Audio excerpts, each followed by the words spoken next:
We at the Collaborative currently focus on domestic violence, so violence in the family, and how domestic violence can have very adverse mental health consequences for women, for men, for children.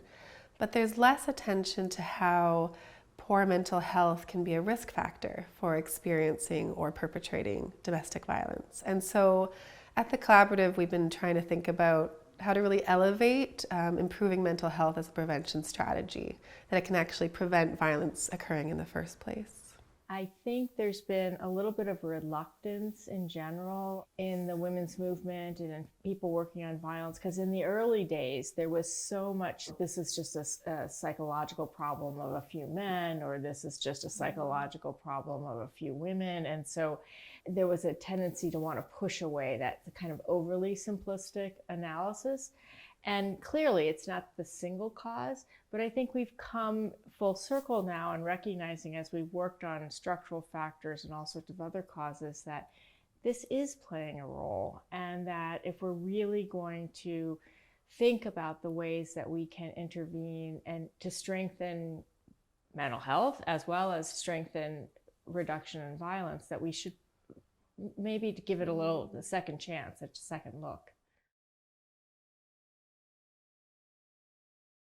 One of the things that I often hear is, well, wait, how does that work? I mean, like, why would a depressed woman be more at risk of violence?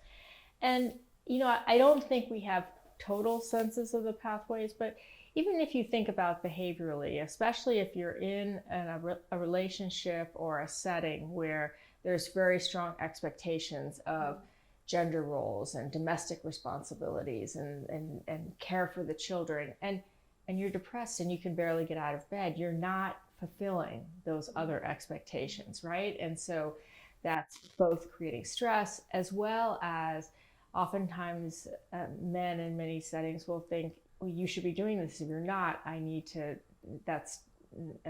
correct that, or I need to intervene. And so you see that link. And I think the other thing that we forget is that in many settings, marriage is framed as such an entitlement to sex, right? So if you were married, that means you have access to your partner. And when you're depressed, your libido goes down, all those things. So you can imagine that for sex, or a course of sex might also go up.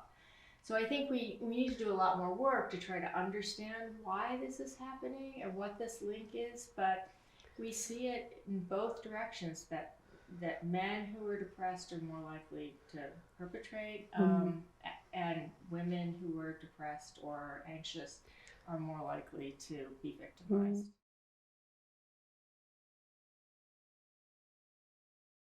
One of the things coming up in the literature is the way that depression can undermine relationship quality, right? It can undermine intimacy, it can undermine trust, and it can also affect your ability to manage conflict, to manage triggers of violence, to negotiate. So for instance, one of our prevention strategies is working with couples to improve relationship quality.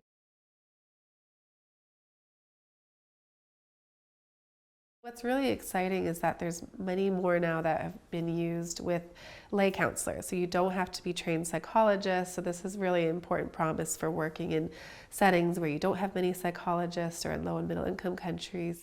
And so you have people who are from the community, and they've done this on the Thai-Burmese border, they've done it in Malawi, they've done it in lots of places.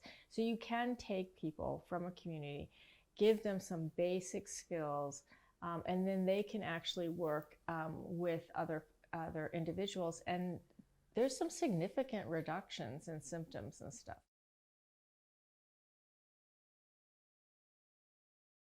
So I think for violence prevention programs, to be aware that if you're not addressing poor mental health or not supporting those with poor mental health, you might not be moving the needle on violence. And similarly, for interventions to address poor mental health, if you're not addressing violence, you also might not be moving the needle on poor mental health. So it's just being aware of how these two significant global health burdens really intimately influence each other, and that ideally your programs are addressing both.